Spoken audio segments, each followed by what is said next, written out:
Hello, this is what I think about lucid dreams.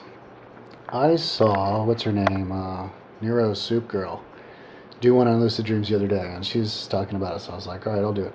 She said in her video that she can she can like decide what she does in her dreams. So like if she wants to fly, she'll fly. If she wants to manifest like a black dude with dreadlocks, you can do that. And like, whoa, like that's pretty crazy. I cannot do that. If I could, oh my god, that'd be cool.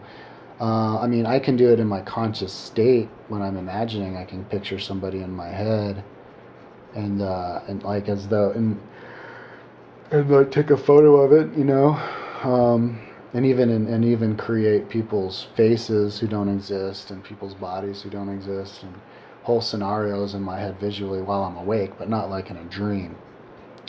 My I haven't read any books on lucid dreaming or seen any videos other than that, and I only saw like the first couple seconds of it. But my particular definition of what a lucid dream is when you know you're dreaming. Um, and there's different stages of lucid dreaming. One stage, I guess the most lucid of the lucid dream stages, is when you're dreaming when you're actually awake, like you literally are awake, and you're dreaming at the same time. That happened to me just a couple days ago. And when I say wake, I mean you're awake. Like you can get up and move around instantaneously. You don't have sleep paralysis. Like if someone says, "Hey, what's up?" you'll immediately be like, "Oh, hey, what's up? What's going on?" You are awake. Yet you're dreaming. You're having a frickin' dream. That happened to me the other day. I was awake, and that happens when you're really tired. Um, but your body isn't sleepy at all, but your mind goes into a dream. I started having a dream, and I was like, it was a dream. A certain reality manifested. Certain people jumped into my screen of view. A new landscape made. I wasn't controlling it at all. And then we go off and we go on some adventure or whatever, and I'm having a freaking dream. Yet my eyes are closed and I'm completely awake. That's cool.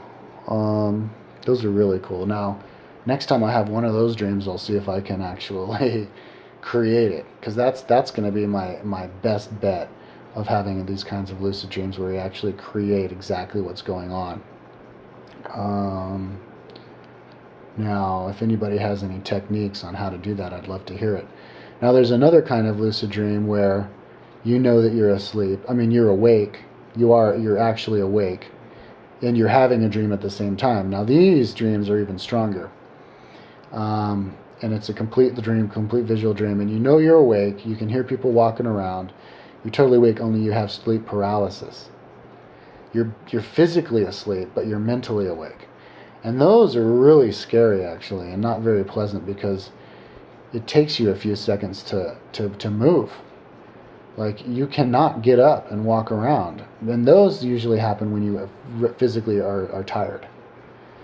You actually are tired and you need some sleep, and that's why your body is in that comatose state. And I've experienced that a lot more than I've experienced the being awake and having a dream.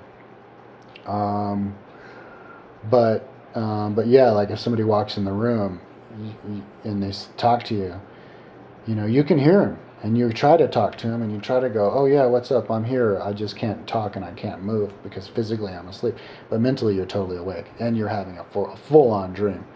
So you know you're having a dream, obviously, because you're awake. Now that's another kind of what I would call a lucid dream. Now those ones are cool because I think I was actually creating those. I mean, when I dream, of course I create. I create what I say. I can create where I go. Like like if I like this person, I'm going to go over here. It's not like somebody's like beating me up and there's nothing I can do. Like that's not a lucid dream, because a lucid dream is where you would go, "Oh, wait, no, that's like a nightmare." If you're having a nightmare, you're definitely not lucid dreaming. But um, now I don't really have nightmares anymore. When I was a kid, I guess I had some. So basically, and then you have the third kind of lucid dream where you're completely asleep, both mentally and physically, and you're having a dream, and you know you're dreaming. Um, you know where you are in the world, you know you're living in this town, and you know how old you are and everything, and you know you're dreaming, and you know everything in there is not real and you're dreaming. Those are really cool to have, because you're in this you're totally in the dream world. And I've had a couple of cool dreams lately where I was interacting with real people in my dream who, you can feel their soul, you can feel their energy. You know what I mean. You have a friend, you feel their energy. You know that they're alive, you know that they're eternal being. Interacting with people like that, yet they don't exist on this world. And that was pretty crazy. But that's a lucid dream, because you know you're dreaming. Now those kinds of dreams, I don't actually I don't choose what I mean, you choose, of course you choose what you're doing in a dream, but I don't go, oh, I'm dreaming now. Oh, because I'm dreaming, I'm going to do that one thing that I remembered I wanted to do.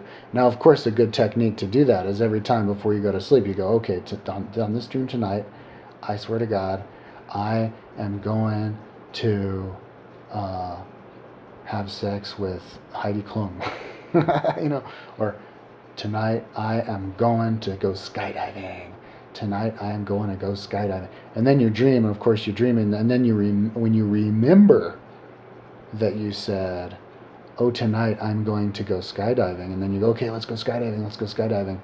Maybe you could go skydiving. Now, when that moment happens, that's what I call a complete lucid dream, and I have never actually done that. But then again, I've never gone, okay, tonight I'm going to go skydiving every time before I go to bed, because I forgot. But I'm going to try. I'm going to try to do that every night. Before I go to bed, I'm going to go, yeah, I'm going to go skydiving. But like, if I have a dream that I'm skydiving, that doesn't count, because it has to be a dream where I'm doing something else, and then I stop and I go, oh wait, I'm dreaming, oh yeah, let's go skydiving, and then you go skydiving. Now that's what I call the full-fledged lucid dream. Because of course I've had dreams where I wanted to do something, and then of course it happened. So that's basically what I think about lucid dreaming. Dreaming is definitely a great thing to do. I love dreaming. Lately, I've not been able to remember my dreams enough to make a video diary of them.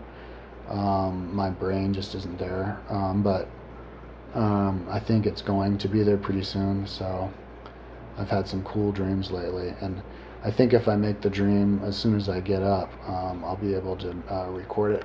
Since I have a couple of extra minutes, I'm going to go ahead and take the time, even though I talked about this in my dream video, that if you do keep a dream journal, you will remember your dreams a lot better. It opens up those gateways, those neural pathways in your brain or your soul, and your soul, to remember your dreams. I climbed all of the mountains in Colorado, hiking the Colorado Trail back in '96, and I did that. I set my alarm clock for 4:30 every morning. Every morning I got up at 4:30, 4 or 4:30, in the middle of my dreams, and I would write them right then and there, and I would write like 5 pages each time, and I kept a dream journal. And the funny thing is when I read my dream journal to this day, which is actually on my website, I think you could read it if you want, it will take me back, and I will remember those dreams again. Like right now, if I were to remember a dream, I would remember having that dream. I would go back in the dream world, and not only that dream, but I'll remember all the other dreams I had that summer, and not only that, I'll remember dreams I had when I was 5. I will literally go into the dream world. It opens up, and it's like lifting weights. The more you lift weights, the stronger you get. The more you write down your dreams, the more you're going to live in dream world. And so if you want to like connect with spirit world, a good thing to do is to do that. Keep a dream journal, and the people who you meet in your dreams, I think it's good if you actually believe that they're real and they know stuff. Maybe you can try and contact with that same person. Now, I met a person the other day in my dream for the first time, and I'm going to try to meet that person again. If I meet that person again, then I know that that person is real. Now, I think actually, forget the skydiving. I think the coolest thing you can do for lucid dreaming, the coolest mission, is to try to meet up with a person who you've met who doesn't exist in this world in your lucid dream, and ask them if they remember the other dream that you had with them. And if they say yes, try to ask them where they come from. Try to ask them, where are you from? Where do you live? I know that you know this is a dream. And we've all had Those kinds of dreams where you go to the person in your dream you're talking to, you know this is a dream, right? And they go, oh yeah. Well, then ask them where they're from. Ask them if they live in another part of the world. Maybe you can have a dream conversation with somebody who does exist in this world, and go, oh yeah, I'm from New York. Oh yeah, I'm from Boulder. Oh my God, what's your number? Maybe you can get each other's numbers in your dream. Next day, call each other. Anyways, I'm out of time.